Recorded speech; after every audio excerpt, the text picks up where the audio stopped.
Right, friends. Good morning, everyone. Thanks so much for joining us today. This is What's Growing On, and we are here, as always, with our awesome Executive Director of Victory Teaching Farm, Terrence Lanier. Good morning, Terrence. Good morning. And today, Terrence introduced me to some awesome folks, Veronica and Donald Culberson, and they are a father-daughter duo who are really into beekeeping and bee conservation. So we are really, really, really lucky to have them talking to us this month and next month. This month, they're going to be talking about just the importance of bees and kind of how to attract bees to your garden and the ecology of bees and all that great stuff. And then next month, we're going to be actually talking about kind of beginner beekeeping and some tips and techniques on that. So please feel free to ask any questions you have in the chat. And once we get towards the end, we'll have time if you'd like to ask a question off of chat, you can do that as well. But I am going to be moderating chat as we go through it. And without further ado, I am going to introduce you to Don and Veronica Culberson. And Don is a 25-year professor of biology at Spring Hill College, go Badgers, where he teaches entomology, among many other things. I think I actually took genetics from Dr. Culberson a while back. So, and it was a fun class. I really enjoyed that. And Veronica is also a graduate of Spring Hill College, and she has grown up loving science and being in an outdoorsy family. She naturally found a place for plants and insects in her everyday life. And so they both enjoy sharing their love and knowledge of nature with others. So we're, again, very lucky to have you guys here today. Welcome. And I'm going to let y'all just kind of start telling us about bees and how you got started in this. All right. We would love to. So there we are in front of one of our beehives. Obviously, it was a good day from the smiles on our faces. The reason we actually first got into beekeeping, I guess, well, I had thought about doing beekeeping for quite a while. I'm older than some of my colleagues here at the college, and I knew that retirement was coming up before too many years. I'm not ready to go yet, but I knew I'd need things to do, and I thought beekeeping is something I've thought about for a long time, and it would be fun. And but of course, like most things, I thought about it and didn't do it. And then we were having trouble with our garden.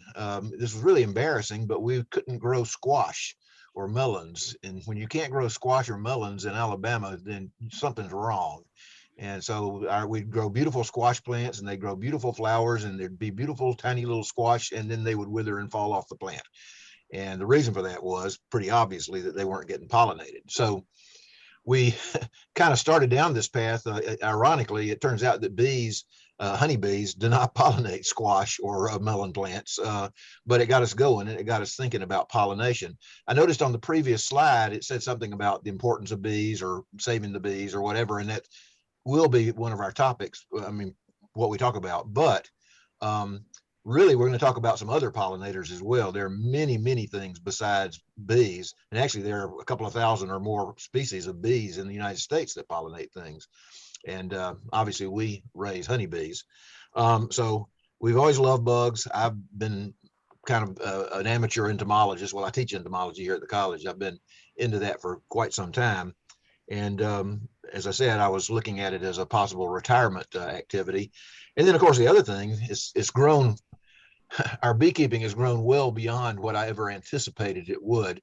And so my daughter and I get to do this together, and that's kind of a productive, thing we can do together actively. And then, of course, it also produces honey. Yes, we get honey. And other products, actually, well, beeswax and a variety of things. So yeah. Yep. So you want to move to the next slide, and we'll start with what types of pollinators there are and why they're all important. So these are some photos here I've taken of some of our local pollinators. And you can see they're all very beautiful. They come in all sorts of shapes and sizes and colors. And like my dad was saying, there's about 4,000 species of native bees in the US. And there's also thousands of native wasps, butterflies, moths, beetles, ants, all sorts of insects that pollinate.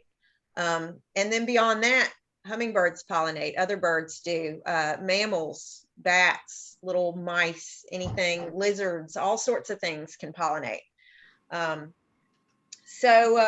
Pollination is we see it most important to us for food, obviously. If like the squash and the melons, if they don't get pollinated enough, they don't form viable fruits, and then we don't have food to eat. So pollination is very important to us, and we want Dorothy, if you want to change the next slide, there's some more. And I was going to ask you, if you don't mind, I did have a quick question about the carpenter bee, because I know I actually saw somebody asking this on Facebook this morning, a friend of mine. But you know, we see carpenter bees and we think of them almost like a pest because they like to bore into our houses. And so, do you have some tips on maybe some safe ideas on, you know, safe for our house, safe for the bees? To kind of deter them from that? The best method is prevention. So keeping your wood painted, obviously, going around in the fall and filling any of the old carpenter bee holes with caulk, and then painting fresh over them. I don't ever want to suggest pesticides. If it's the most dire situation, then you know, make sure you use something that's going to soak into the wood and not spread into the environment, not be broadcast. And the best thing really, though, is to give them other places to live. So you could take an old log and start drilling some holes in it, or put up a 4x4 post of untreated lumber and drill some holes in it. And then you also see the cute little bee houses that people make online with bamboo and different size, you know, little cavities for them to move into. Mason bees and carpenter bees, they want to come back to, they live several years, and they will actually come back to the same hole year after year. So if their previous hole is filled up, or if it's an undesirable location and there's a better location nearby, they'll go use it. So you know, try to give them someplace better to live, and then just try to keep your wood painted. Yeah. Okay, those are great tips. So like you said, I mean, putting a log or a post out and drilling some holes for them, because that's where they have their baby bees, right? That's where they're making a nest. They're not just destroying your wood to destroy it. That's actually they're not eating wood. They're in there laying an egg and coming back with pollen and nectar to feed that baby and grow it. And then actually, you know, at the end of the season, they abandon the hole there. So it's the queen doesn't even overwinter in that hole. So you can, at that point, you can fill it. Great. And just to reiterate, I mean, they're not just drilling holes in your porch, they're pollinating. Yeah, they have a very important job. Yeah, and they're drilling holes to make more pollinators. Make babies. So, right. Who doesn't like babies? Right, exactly. Cute little baby bees. So awesome. Well, those are some great tips, because I know. Yes, Taryn. I have a follow-up question to that, because we are struggling with them right now.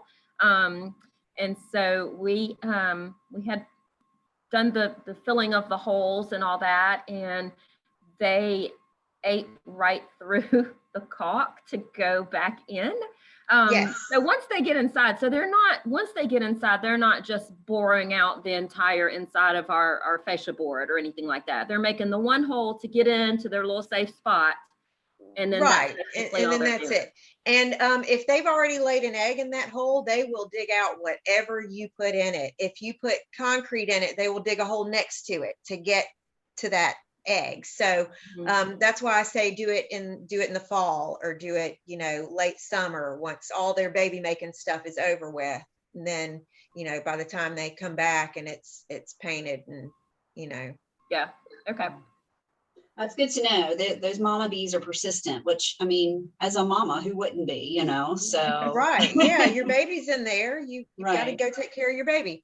Also, I've had a lot of people talking to me about the Carpenter Bees this year. So I think they're having a really, really good year, which we should all be grateful for because they are very great pollinators. That's Actually, good.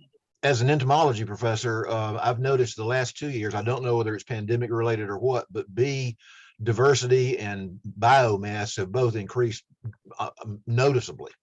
Yes. Great. Yeah. That's wonderful. Okay.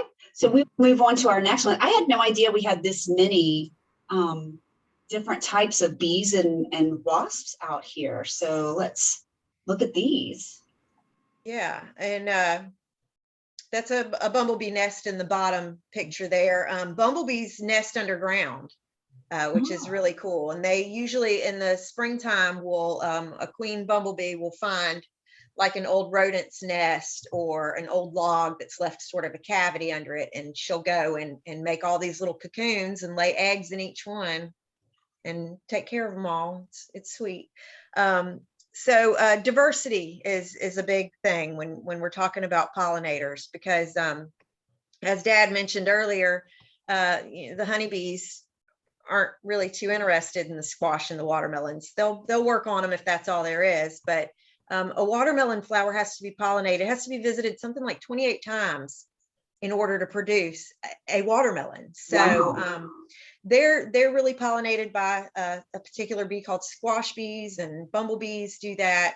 So it's really important to have a variety of pollinators around to take care of all the flowers. Many, like, a lot of the fruits and flowers have specific pollinators to them. Chocolate. Everybody likes chocolate, right? Oh, yes. So, Dad, you want to tell them about chocolate? Yeah, so I was looking up to see what kind of things mosquitoes happen to pollinate. And of course, we know that female mosquitoes are the ones that drink our blood. They only do that when it's reproduction time to make eggs. It takes that kind of energy to do so. But both the males and the females go to flowers of a variety of sort for nectar on their off season. And it turns out that the cacao tree that makes chocolate, people ask me what good are mosquitoes, and I say, well, they are a big important part of the food chain, but chocolate. So and midges also, they're very similar insects. That's kind of an amusing sideline that mosquitoes have. So they pollinate chocolate. Yeah. Yep. We need mosquitoes for Wow. chocolate. Sorry, That's guys. crazy. No, Oh, but man. Yeah, everything has its place. Yeah. Don, you need to watch it because we're going to have a whole episode on just insects in your yard in general if you're not careful. So this is fascinating. So also it's more than just insects that pollinate. Like we said earlier, their bats pollinate night blooming flowers, and cactuses, and moths do also. So we need pollinators at all times of the day and night, and there's all different sorts for it. Right. And I would assume that if you're putting pesticides where these bugs and stuff can get to them, or the pollinators can get to them, even if the bats may not be affected, by it on contact, they can eat the bugs and get, the birds can still eat the bugs and get it and have a problem. Right. So. And we're going to get more into pesticides in a minute, but small animals like the bats and the hummingbirds are just as susceptible to those poisons as the bees and the moths and the butterflies. Yeah. My biggest thing with the pesticides in the environment, especially the mosquito sprays, is that the mosquito's life cycle is a week. They can breed in a matter of days, whereas all these wasps and moths and things live longer, months, some of them even a year or more, and they take months to breed. And so when the poisons kill everything off, those mosquitoes come right back, and everything else is gone. So, we really, avoiding pesticides is the most important. If they take anything away from this talk today, avoiding pesticides is the most important part. Right. And there's so many that Terrence has talked about before too, like, organic type, deterrents and things, spices and stuff like that. Right. plants you can plant around your garden that keep bugs away without harming them. So there's plenty of options. Yes, and also if you don't use pesticides in your yard, then those predatory bugs are going to come back and they're going to do that job. We don't use any poisons. We ask our neighbors not to use poisons whenever possible. Still being nice neighbors. And we've seen an increase in ladybugs and predatory wasps. I haven't seen a tomato hornworm on our tomatoes in several years now. And I know that other people are dealing with them. And I think it's the amount of wasps that we have around. Right. They take care of it. So, and then also what you mentioned about, the bats eating the mosquitoes or the insects that have been affected by the chemicals. So it does travel up through the food web. And then also as we know, insects are dying off, bees are dying off. We're losing species just at an alarming rate, and that ticks up the food chain. It affects the birds. Now we're losing tons of birds and small animals, and we need a variety and diversity of everything for a healthy environment. Well, and I think you and I had talked about like the almond growers in California. It's like they've farmed everything to such an extent that they actually have to, in order to get the almonds that they're growing for, they have to actually bring the pollinators into the orchards. Is that correct? Yes. Absolutely. And they bring in up to hundreds of hives on the back of big semi trucks and place them in the groves. They do that in Florida too for citrus crops and several. Yeah. And actually, if you want to move to the next slide, we'll get started talking about the odds that are stacked against the pollinators. So, Dad, you want to talk about this little graph about how just pesticides spread out into the environment? Sure. So I'll add also that we all are familiar with the mosquito trucks that travel down the street on a periodic basis. I guess we had ours turned off.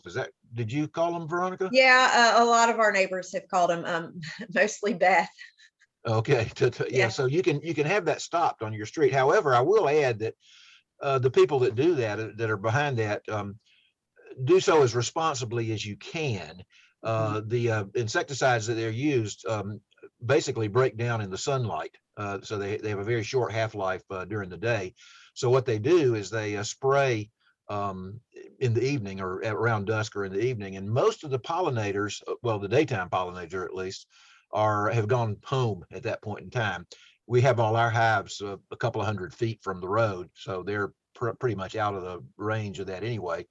And they're in their hive, and then as soon as the sun comes out the next morning, theoretically at least, and I think this is the case, the pesticides that are being sprayed for mosquitoes primarily begin to dissipate as the bees start their day. So still, I haven't really noticed any problem with mosquitoes in our neighborhood. In particular, maybe the bats are thriving. So a lot of plants actually take up some of the pesticides that are used, and you may end up having them in your diet.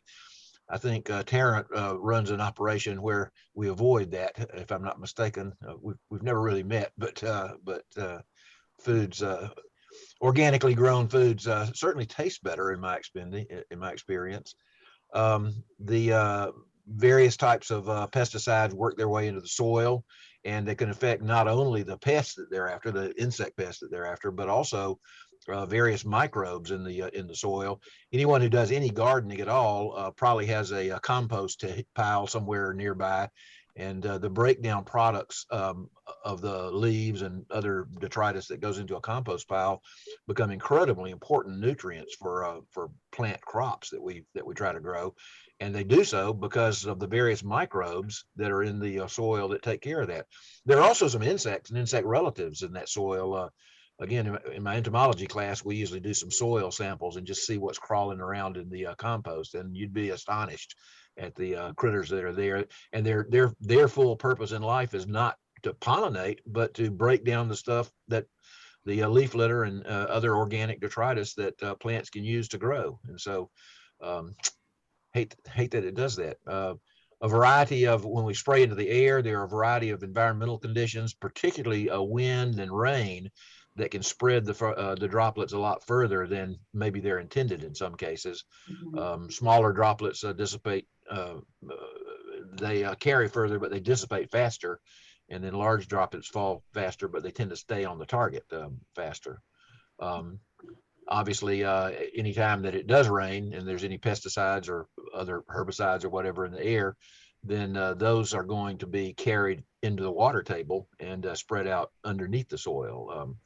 Yeah. And so it puts all those microbes and all of those Right. good insects underneath the soil in danger. And Right. Veronica, I know you and I were talking even about some frogs that have had some effects from pesticides. I mean, it's pretty. Frogs eat Yeah, insects. yeah, and Tarrant and I have talked about that too, that there was a study on some frogs that were changing sex based on their exposure to pesticides. There also was a study of some villages, I think down in South America, I think it was in Chile, where the children, elementary school age children, 5-6-year-olds from 2 villages were, one was a farming village that used pesticides and one was more organic. And the children that were exposed to the pesticides were very, very far behind the other children in their mental development and their ability to write and draw and things like that. So it's affecting all of us, and pesticides are a big, dangerous problem. Yeah. You want to go to the next, Sure. next slide? Just cute little picture. Y'all don't use poisons, please. They hurt the bees.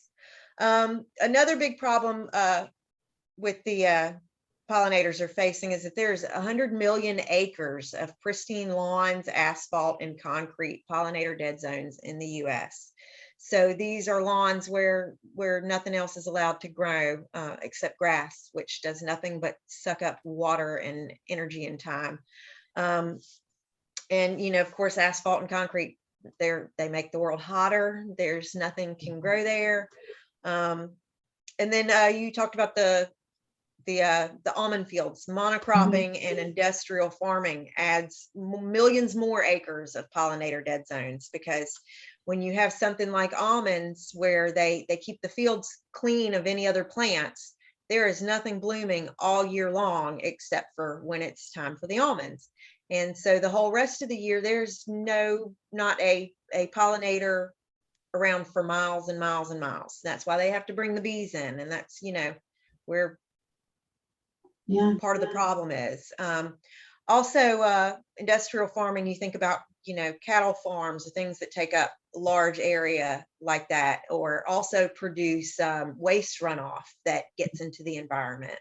The chemicals, the herbicides and pesticides they use in the almond fields to keep the other things from growing. It all straight into the water table. Yeah, and actually the bees that are used to pollinate big monocropped areas like that, and that they're exposed to the pesticides, and they beekeepers just when they agree to pollinate like that, they account for a certain amount of loss of their colonies from it.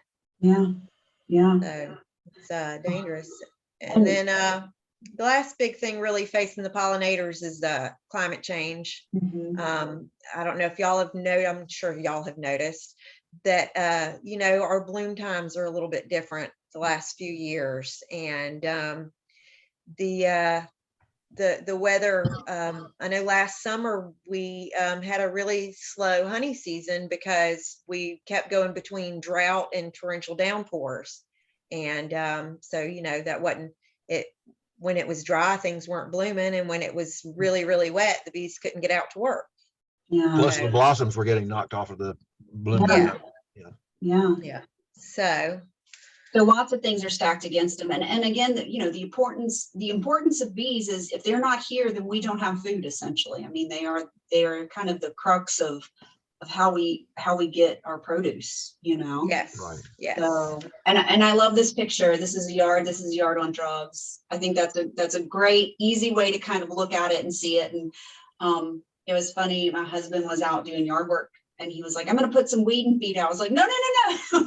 after we talked on Friday, I was like, no, don't put the weed feed out. So let those little clovers grow. I mean, they add sprinkles of color to your yard. I mean, look at this picture. There's one is a blank canvas that you can't even let your children and pets on, and the other one is beautiful and colorful, and it's full of life. Mm-hmm. And one of my favorite things as a boy mom is when we're out in the yard and my little boys bring me clovers and little wildflowers and stuff like that. I mean, obviously they're not going to pick all of them, but it's really sweet. So, well, and if they did, it would be really sweet. And if they weren't there, they wouldn't be able to do that. Right. So, exactly. Yeah. And so, sorry, I want to mention something. Yeah. So one thing, so if you're somebody who prefers a green grass yard, or maybe you live in a neighborhood that it would not go over well if your yard was gorgeous and beautiful like the top yard and wasn't a green just oasis of grass, you don't necessarily have to use fertilizers and things like that to have a beautiful lawn. You can, I mean, we mulch our leaves because we've got lots of trees, and we do have a grass front lawn, but we also have flower beds with lots of flowers around, and try to have a balance of that. But we mulch our leaves back into our front yard, which helps to keep those nutrients in the soil. And our yard, I mean, we have, unfortunately, neighbors that use certain companies that will come out and put full applications to help them to have a beautiful green, front lawn. And they don't have to do that. I mean, we don't. Right. And our grass a lot of times looks better than some of the other neighbors who do have these businesses coming out. So that's another thing. I mean, yes, you want people to look at avoiding fertilizers and lawn applications and things like that and go more towards the top. But again, if you don't want to take that route, there are ways to still have a healthy lawn that's not going to impact our pollinators and our birds and our bees and so forth. Sure. Yeah, you can definitely still have a lawn without poisoning the environment.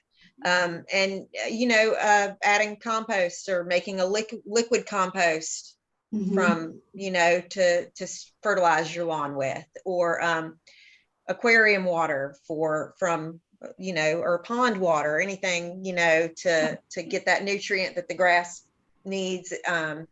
And then also, if you do live in a neighborhood that requires a specific type of lawn and that kind of stuff, mostly they'll let you get away with borders with flowers and around the edges of the yard and little beds and that kind of thing.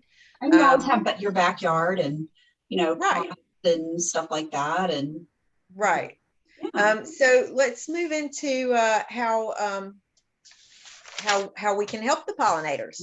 And I love this because after seeing these pictures, I went on a walk and started trying to point out all of these, because we have so many of these, around Alabama, and especially down here in Mobile. So it's really easy and really nice, and they're all beautiful. So yeah, and some of these are native and some may not be in the next few slides.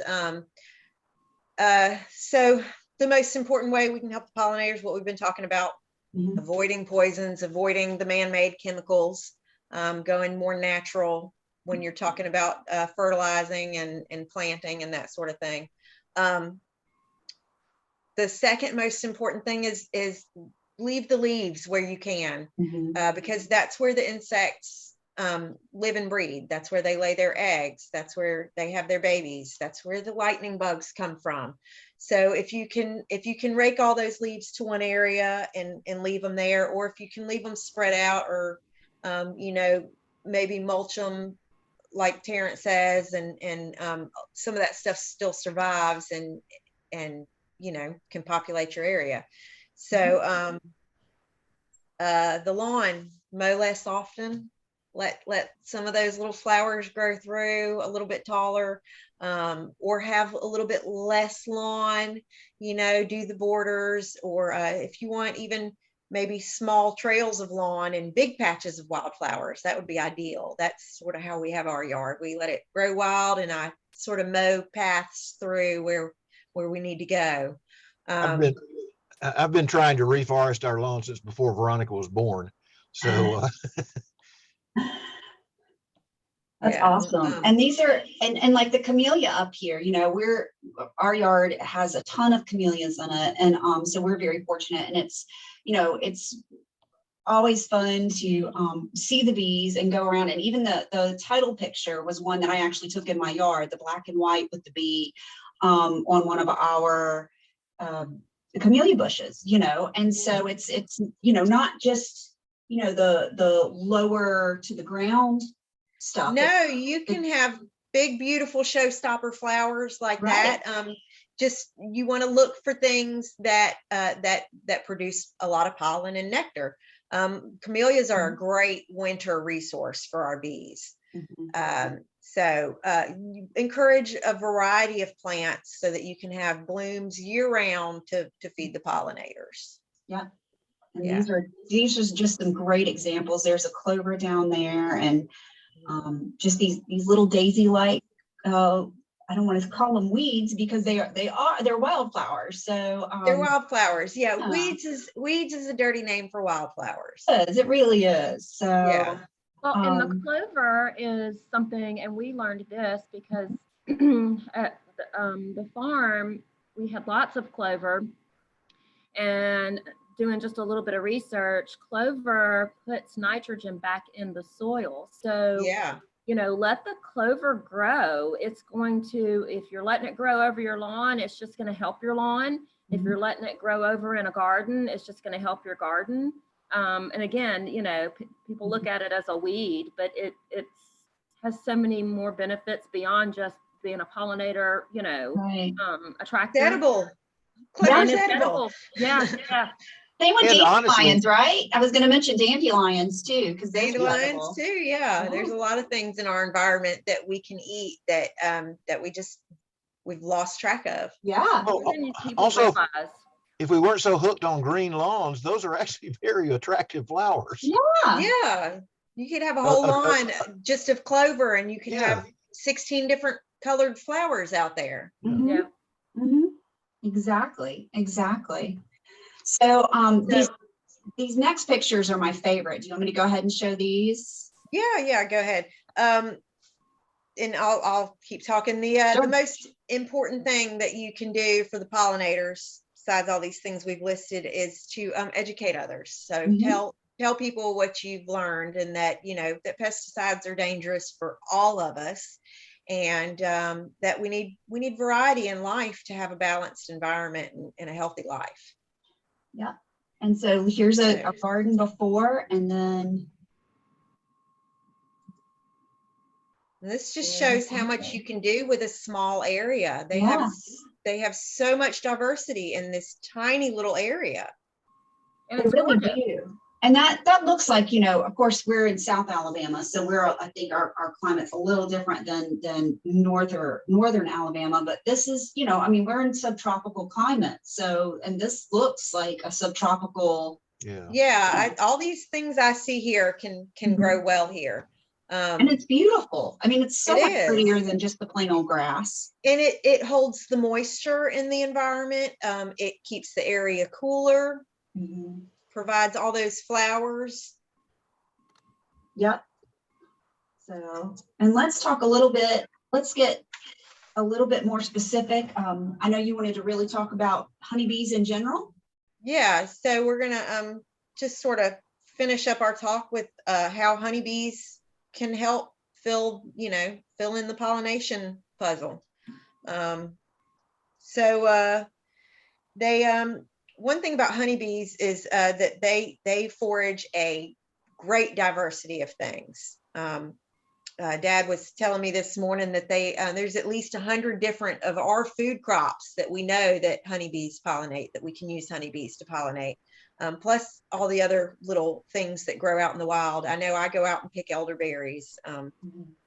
Bees pollinate them. So loquats, I enjoyed loquats from our loquat tree yesterday for the first time this season, thanks to the bees that were there in December pollinating their flowers. That's another good winter crop for bees. They love loquat. They do. Oh, and it smells so nice too. Another way that the bees, the honeybees in particular, makes them good pollinators is that they've got strength in numbers. They live in colonies of up to 50,000 or more.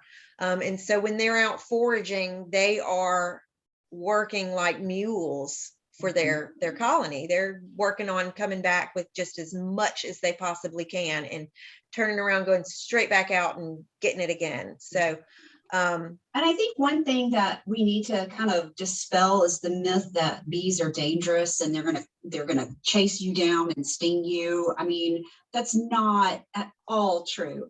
At all. No. I get stung quite often, and it is always my fault.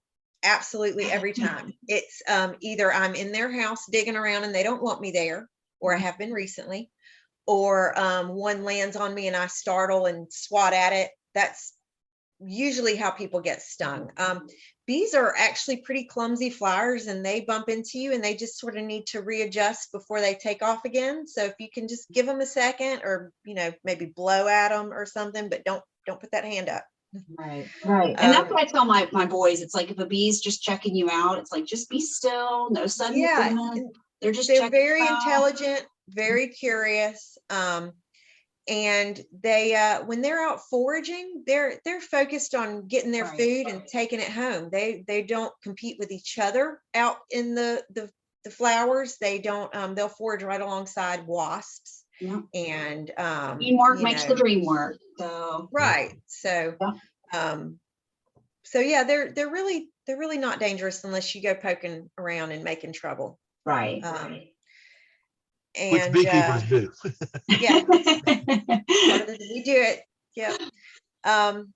So another way honeybees can be kept where we need them for food pollination. They don't really care where you move their box, as long as it's a suitable location and there's food to eat. They'll come back to that box. Okay. That sounds great. This has all been really interesting information. And like I said, I know we met briefly just to kind of go over everything on Friday, and I learned so much then, and I've learned even more now. So thank you guys so much. I cannot wait for next month. So I have one more really important point to make that we've been talking about is the diversity, is that, where backyard beekeeping and urban beekeeping can pick up some of those, fill some of those gaps of pollinators that are the native pollinators that are missing. They can't do all of it. We really need to allow for native pollinators in our spaces to take care of everything. Well, like you said, and like I've just recently learned from you guys, is that they're certain bees, they have, they like their certain flavors. And some don't do the squash blossoms and some do. So, it makes, I guess, total sense, but I just never thought about, certain type of bees preferring how specific it gets. Exactly. And and is it the fig wasp that is actually in the fig or winds up in the fig somehow? Is that a pollinator too? Or is that just a myth that I've heard? I'm not aware of it pollinating. I think they're using they might be a little bit of a pest, actually, since they end up in the fig. Okay, never mind. So there are plenty of insects that are pests in that way. And actually some of the predatory, or more specifically the parasitic wasps, actually selectively lay their eggs in the larvae of those insects.